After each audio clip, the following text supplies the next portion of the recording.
সপ্তম শ্রেণীর প্রিয় শিক্ষার্থী সালদার স্যার ইউটিউব চ্যানেল থেকে তোমাদের সবাইকে স্বাগতম। আজকে তোমাদের জন্য আরও একটি নতুন ভিডিও নিয়ে এসেছি। গণিত সঠিক সময় সেরা প্রস্তুতি হিসাবে গণিত কষে দিকে 18, অর্থাৎ এই ভিডিওতে আমি 18.1 এবং 18.2 দুটোই প্রতিসাম্য যেটাকে বলে সম্পূর্ণ সমাধান দেখাবো। তৃতীয় পর্যায়ক্রমিক মূল্যায়নের জন্য তোমাদের নির্ধারিত সিলেবাস, গাণিতিক বিশ্লেষণ সহ প্রয়োজনীয় সকল সূত্র বিশ্লেষণ করে আমি সম্পূর্ণ সমাধান দেখাবো এই ভিডিওতে। কাজে তোমরা যারা এখনও আমার চ্যানেলটিকে সাবস্ক্রাইব করোনি তারা এখনই চ্যানেলটিকে সাবস্ক্রাইব করে বেল আইকনটি প্রেস করে দাও। প্রথমেই দেখো কষে দিকে 18.1 যে অঙ্কগুলি আছে 1 নম্বর 2 নম্বর এরকম করে তোমার 3 নম্বর টোটাল কষে দেখি 6 নম্বর পর্যন্ত অঙ্ক আছে এবং কষে দেখি 18.2-এ 1-এর মধ্যে টোটালি 15টি অঙ্ক আছে, তারপরে 2-এর মধ্যে 4টি অঙ্ক আছে, 3 তারপরে এক এক করে 3 নম্বর পর্যন্ত যে অঙ্ক আছে সেগুলি। এখন আমরা সরাসরি সমাধান দেখব।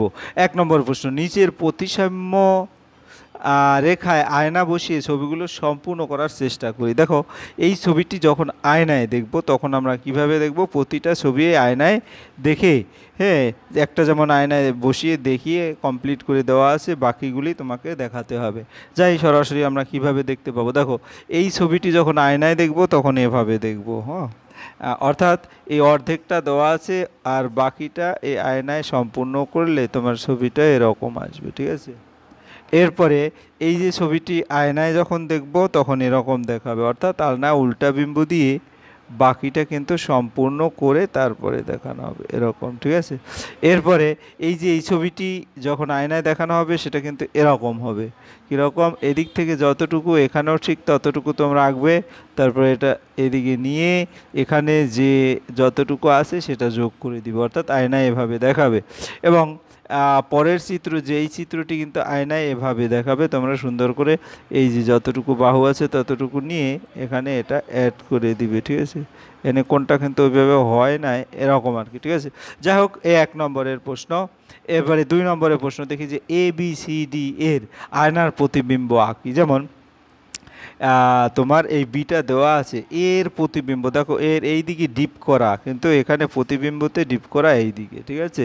এরকম করে সি যেভাবে দেখা যাচ্ছে আয়নায় দেখাবে এভাবে, ঠিক আছে। তারপর ডি যে এভাবে দেখা যাচ্ছে আয়নায় দেখাবে এভাবে, ঠিক আছে। তো তোমরা এভাবে নিজেরাও লিখে আয়নার সামনে দাঁড়িয়ে চেষ্টা করতে পারো, তাহলে আরও ক্লিয়ার হয়ে যাবে, প্র্যাকটিক্যাল একটা নলেজ চলে আসবে। এরপর আমরা চলে যাব 3 নম্বরের প্রশ্ন, নিচে সমতলিক চিত্রের কোন কোন চিত্রে প্রতিসম রেখা আছে এবং কোন কোন চিত্রের প্রতিসম রেখা নেই, হ্যাঁ, ছবি এঁকে কেটে ভাঁজ করে দেখে লিখি। আমরা দেখি তাহলে এই যে 1 নম্বর সমদ্বিবাহু ত্রিভুজ, এর একটি প্রতিসম রেখা আছে যেটা একবার মাঝখান বরাবর dot dot dot dot dot দাগ করা আছে, ঠিক আছে। আশা করি বুঝতে পেরেছো। তাহলে সমদ্বিবাহু ত্রিভুজের একটি প্রতিসম রেখা আছে। তারপরে বিষমবাহু ত্রিভুজের কোনো প্রতিসম রেখা নাই, কারণ আমি যদি ধরো কথার কথা এরকম কাটি তাহলে এইদিকে বড় অংশ এদিকে ছোট অংশ হবে, কাজে প্রতিসম রেখা হবে না। সমদ্বিবাহু ট্রাপিজিয়াম, সমদ্বিবাহু ট্রাপিজিয়ামের যদি আমি এভাবে মাঝখানে কাটি দুটোর অংশ সমান হবে, কাজে একটি প্রতিসম রেখা থাকবে।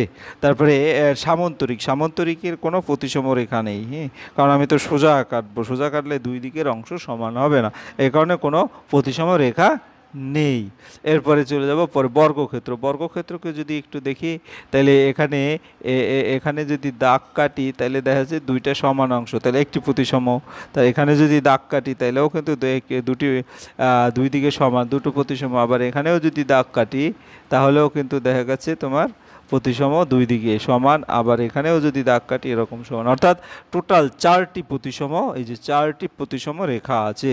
আর রম্বস, রম্বসে যদি এখানে দাগ কাটি দুইটা সমানাংশ ভাগ হলো, আবার এখানে দাগ কাটি দুটো সমানাংশ ভাগ হলো, অর্থাৎ 2টি প্রতিসম রেখা আছে।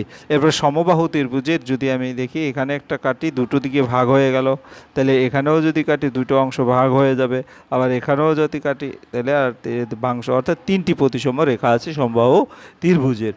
এরপর আমি 4 নম্বর, বৃত্তের যে কোনো ড্যাশ বরাবর নেওয়া সরলরেখা বৃত্তটির প্রতিসম। এটা একটু দেখি 3 নম্বরে কি বলছে, বৃত্তের যে কোনো ব্যাস বরাবর, অর্থাৎ আমরা যদি এরকম এই হচ্ছে ব্যাস, কাজে ব্যাস বরাবর নেওয়া সরলরেখা বৃত্ত দুটির প্রতিসম। তারপর 2-এর বেশি প্রতিসম রেখা থাকা যে কোনো জ্যামিতিক চিত্রের প্রতিসম রেখাগুলো সর্বদা সমবিন্দু, প্রতিসম রেখাগুলো সর্বদা সমবিন্দু, এখানে শূন্যস্থানে সমবিন্দু দেবে 5 নম্বর। এরপরে 6 নম্বর, এ এবং ই এর রৈখিক প্রতিসম রেখা খুঁজি। এ আমরা যদি দেখি দুই পাশে দেখছি এর প্রতিসম রেখাটি উলম্ব, এটা তোমাকে একটু বলে রাখি, এই সোজা যদি খাড়া থাকে সেটাকে বলে উলম্ব, আর যদি এদিকে দাগ টানা থাকে সেটাকে বলে তোমার অনুভূমিক। তাহলে এইটা দেখো দেখছি ই এর প্রতিসম রেখাটি অনুভূমিক, নিচের বর্ণগুলো রেখাগুলো প্রতিসম রেখা অনুভূমিক, কোনগুলো উলম্ব কোনগুলো অনুভূমিক, উলম্ব দুই আছে, প্রতিসম রেখা অনুভূমিক হচ্ছে এটা, ঠিক আছে। তারপর এটা যদি আমরা দেখি এইচের কিন্তু প্রতিসম রেখা, এ দেখো এই যে খাড়া দাগও আছে আবার এইদিকেও দাগ আছে, অর্থাৎ অনুভূমিকও হবে আবার উলম্বও হবে। এমেরটাও দেখা শুধু উলম্ব প্রতিসম রেখা, আর এখানেও কিন্তু উলম্ব অনুভূমিক দুটোই হবে, অনুভূমিক উলম্ব। এরপরে এখানেও কিন্তু প্রতিসম রেখা অনুভূমিক উলম্ব দুইই আছে। এরপরে যদি আমরা দেখি কষে দেখি 18.2, এটা একটু ভালো করে দেখি, ড্যাশ ত্রিভুজের শুধুমাত্র রৈখিক প্রতিসম কোন ত্রিভুজ, অর্থাৎ তোমার সমদ্বিবাহু ত্রিভুজ, এখানে হবে সমদ্বিবাহু ত্রিভুজ, ঠিক আছে।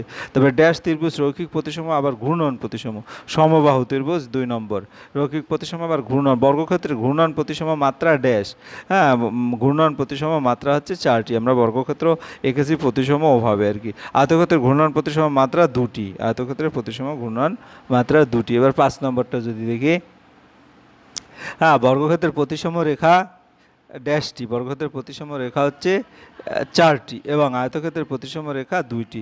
ট্রাপিজ ড্যাশ, ট্রাপিজিয়াম নাকি সামান্তরিক শুধুমাত্র ঘূর্ণন প্রতিসম, সামান্তরিক, এখানে সামান্তরিকের উপর টিক মারবে।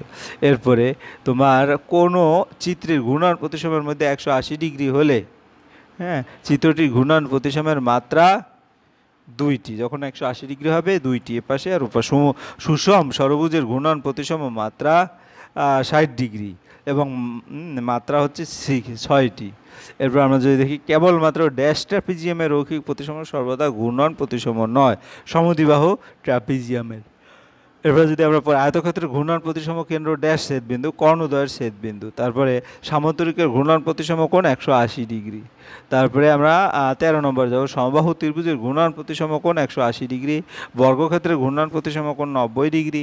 তারপরে ড্যাশ রৈখিক প্রতিসম নয় কিন্তু 2 মাত্রার ঘূর্ণন প্রতিসম আছে, অর্থাৎ সামান্তরিকের। দেখো এখানে 90 আর 180 কখন হয় বলতে পারো, যেমন যখন তোমাদের সমবাহু ত্রিভুজের ঘূর্ণন প্রতিসম বর্গক্ষেত্রের ঘূর্ণন প্রতিসম কোণ 90 ডিগ্রি, অর্থাৎ আমার প্রতিসম যে দাগগুলি সেটা যদি তুমি আলাদা করে ক্লিয়ার করো যে কয়টি প্রতিসম, সেটাকে 360 দ্বারা ভাগ করলে হবে। যাক 2 নম্বরের প্রশ্ন, নিচের কোন জ্যামিতিক চিত্র রৈখিক প্রতিসম কিন্তু ঘূর্ণন প্রতিসম নয়, এরকম আছে এমসিকিউ, এটা প্রশ্ন আসতে পারে তোমাদের।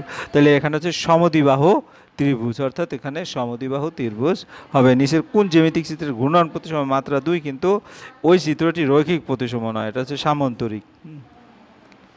এরপর আমরা চলে যাব পরের প্রশ্ন, যে সুষম বহুভুজের ঘূর্ণন প্রতিসম কোণ 60 ডিগ্রি তার বাহু সংখ্যা 60টি, তার বাহু সংখ্যা হচ্ছে 60টি। এ ব্যাপারে তোমার ক্লাস 8-এ আরও সুন্দর ডিটেলস বর্ণনা আছে। একটি চতুর্ভুজের ঘূর্ণন প্রতিসম কোণ 180 ডিগ্রি, প্রতিসম রেখা 2 হলে চতুর্ভুজটি কী কী হতে পারে? চতুর্ভুজটি আয়তক্ষেত্র হতে পারে, চতুর্ভুজটি রম্বস হতে পারে। এরপর আমরা চলে যাব পরের প্রশ্ন 3 নম্বর, নিচের ছবিগুলি দেখি এবং নিচের ছক পূরণ করি। এই ছবিগুলি দেখে নিচের ছকটি পূরণ করতে হবে। এই হচ্ছে ছক, এই ছকটি যদি আমরা ছবির সাথে মিলিয়ে পূরণ করি তাহলে দেখো বৃত্তটির কেন্দ্রবিন্দু 60 ডিগ্রি।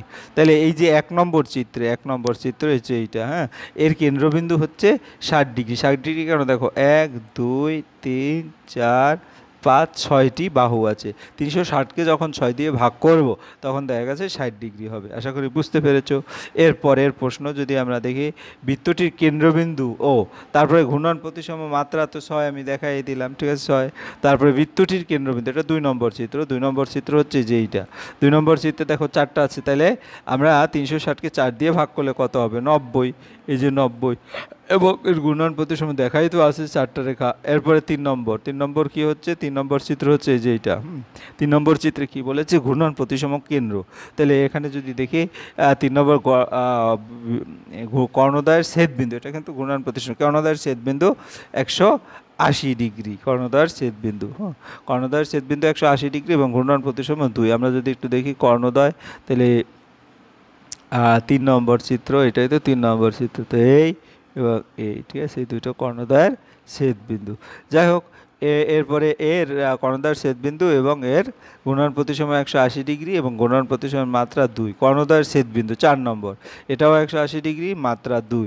কর্ণদ্বয়ের ছেদবিন্দু 5 নম্বর, অর্থাৎ এই যে এটার কর্ণদ্বয়ের ছেদবিন্দু, এবং 5 নম্বর এটাও কিন্তু সেই একই, ঠিক আছে।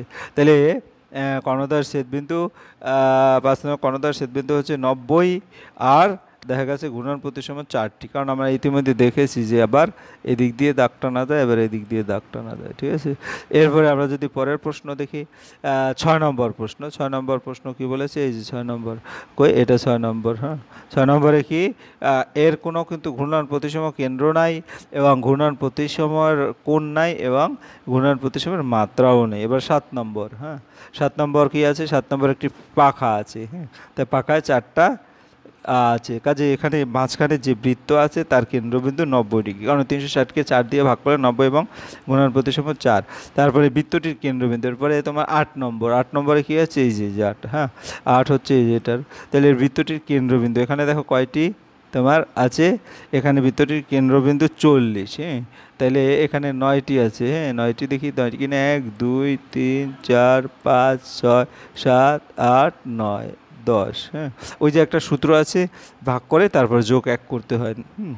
এরপরে তোমার ত্রিভুজের 2টি মধ্যমাগুলির ছেদবিন্দু, ত্রিভুজের 2টি মধ্যমাগুলির ছেদবিন্দু, ত্রিভুজের 2টি মধ্যমাগুলির ছেদবিন্দু হচ্ছে 60 ডিগ্রি, আর ঘূর্ণন প্রতিসম হচ্ছে 6, ঠিক আছে।